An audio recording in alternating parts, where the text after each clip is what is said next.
Again, it's such a pleasure to be with you all here this morning, and I understand this is a building that you have worked very hard to come back home to. So thank you for letting me be a guest in your new home here for this congregation.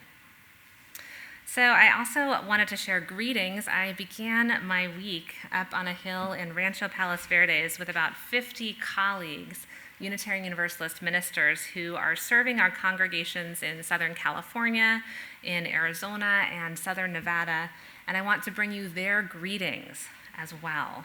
The reminder that this congregation is not alone, that there are many other Unitarian Universalist congregations in our region, in our nation, and in our world. And we remember that we are connected to them, that we are with them, and they are with us. So this morning I shared a story about Sky Woman. And it's never a mistake to talk with our kids, especially when they're ready to be engaged, as some of our folks were this morning. I always feel like I learn from the folks I'm teaching. But the story of Sky Woman I brought to you this morning, as I said, came from Robin Wall Kimmerer, who tells the story in her book, Braiding Sweetgrass.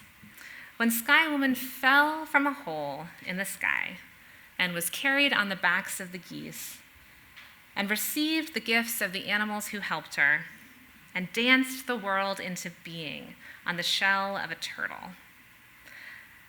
This story is so different from some of the creation stories that I grew up with. And in her book, Robin Wall Kimmerer contrasts the story of Sky Woman with that of Adam and Eve, who also took from the tree of life, as Sky Woman did. But instead of bringing the good gifts of that tree to all beings, they were cast out of the garden for their mistake, and they were barred from ever returning to it in this life. Kimmerer writes, "Same species, same earth, different stories.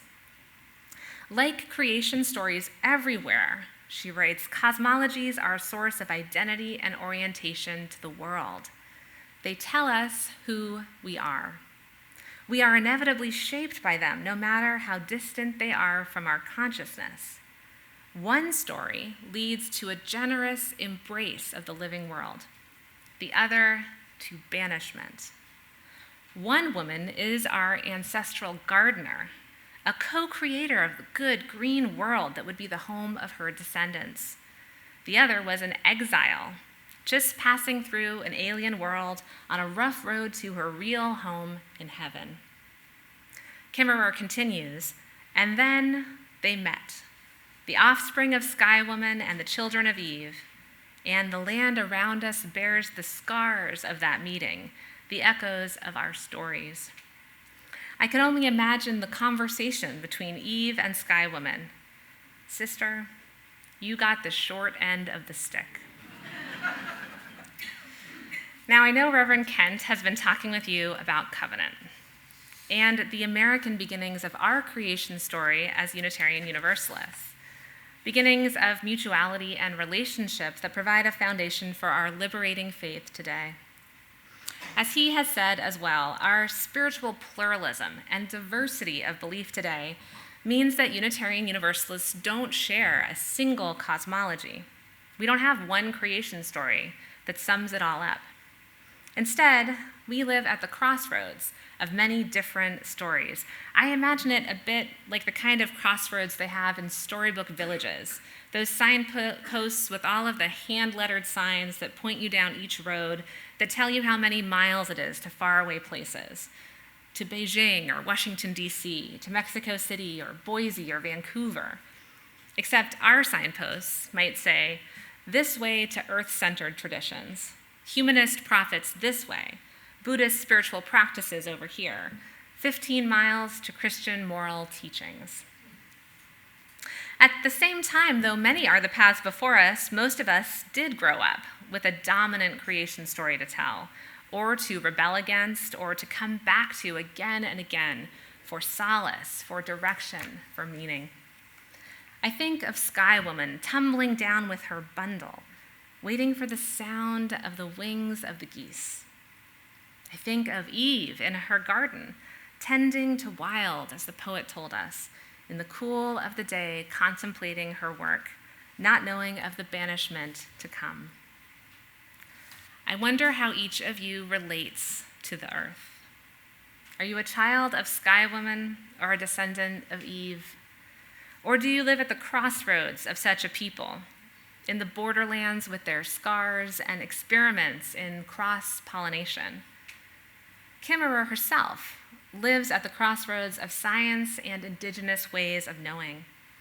She is a decorated professor of environmental studies, and she is also the granddaughter of a person who was separated from his family as a young child and enrolled in one of our government's infamous boarding schools, which were designed to assimilate Indian children into American culture. For this reason, Kimmerer did not grow up with indigenous teachings or language. She came into these knowings as an adult, in her own way and time, just as many of us may have come to Unitarian Universalism as adults, in our own ways and times. Kimmerer says that she wishes she'd had a cultural teacher as a child, but then admits that she did in a way. She had the plants and the trees themselves. She teaches environmental biology in upstate New York, where she grew up. And one semester, she asked her students to describe the relationship between nature and people. Almost all of them described it as harmful, choosing answers that revealed how people have threatened, damaged, destroyed, or otherwise harmed the earth. If you were marching last week with hundreds of thousands of students across the world, you saw their signs, our signs, of a world on fire, a planet in flames, on a path to catastrophe and climate collapse due to our actions and the inactions of our corporations and governments.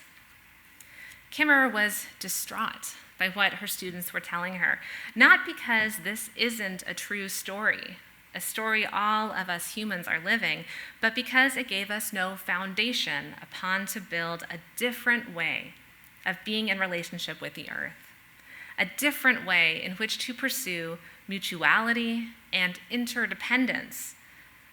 It gave us no way in which to invoke the sacredness of how we want to be in relationship or even in covenant with the earth around us.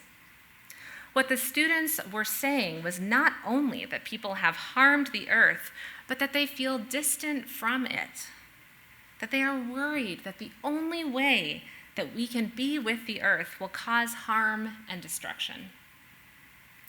But Kimmerer lives a different story. To her, the relationship between land and people is not one way, and it never has been. It is not the land gives and the people take. It is not even the people protect and the land is undisturbed. Instead, it is a relationship of mutuality, a love language spoken in many dialects, that of botany and Western science, that of indigenous practices and the wisdom of other ways of being and knowing. If this reminds you of how Unitarian Universalists speak of covenant, of how we want to be with one another, it should. What if our great covenant gave us a path to service, truth, and to falling in love, not only with one another, but with the earth, our homeland? In this way, the practices and the practical decisions and choices that our students are demanding our leaders make, not only about the dramatic policy efforts that will reduce our carbon footprint, that will limit the harm we are doing to the environment, but they can also lead us back into right relationship with the land that supports us all. Kimmerer believes that we moderns, we urban nomads, are lonely, that we're lonely for a connection to the earth that can sustain us. She calls it species loneliness, an estrangement from the rest of creation. And I think that this is true, that we do feel distant from the land, that we do feel lonely for the connections that can sustain us. But I also know of a counter story that so many people have shared with me in our congregations that does provide a remedy to this plight. I think of so many people and Unitarian Universalists who say that nature is their temple, that hiking, gardening, surfing, being in places of natural beauty is a way that they embody the sacredness of their faith. And instead of calling them into this building, I want to say, go and love the good green world. Dance your thanks on the back of the turtle and teach more of us how to live from such a love.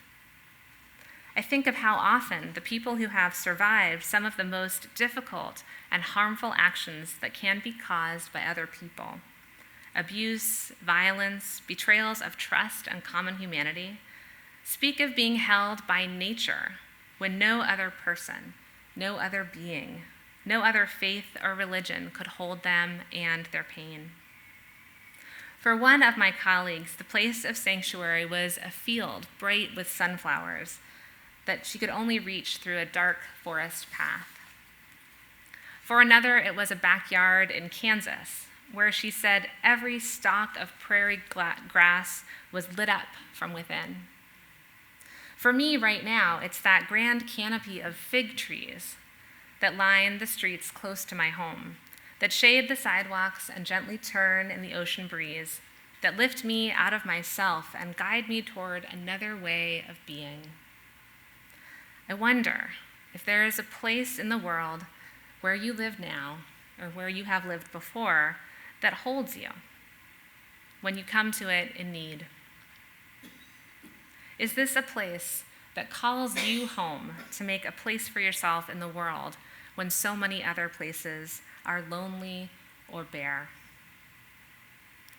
Kimmerer writes, "It is an odd dichotomy we have set for ourselves between loving people and loving land. We know that loving a person has agency and power. We know it can change everything.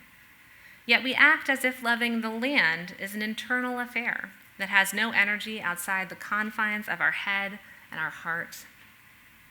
What if loving the land, learning to love and cherish the land from the herbs in the garden to the immensity of the sea, was not an internal affair at all, but had the power to change everything?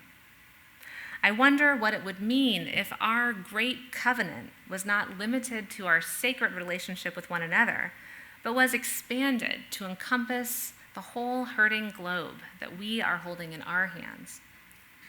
If what the poet called a widening embrace could bring us into a relationship of mutuality and interdependence with the earth itself. How will we love the earth in the language of science and botany and environmental justice and climate solutions, and also in the language of indigenous wisdom, in the experiences we have of beauty and wonder and awe and connection with the earth? Today, we are children of both Sky Woman and Eve.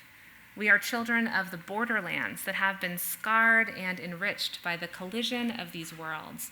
And I wonder anew how we will learn to love this earth and its peoples even more fiercely and even more boldly. And I ask, if I do love this earth and its peoples, what will that love require of me and of us?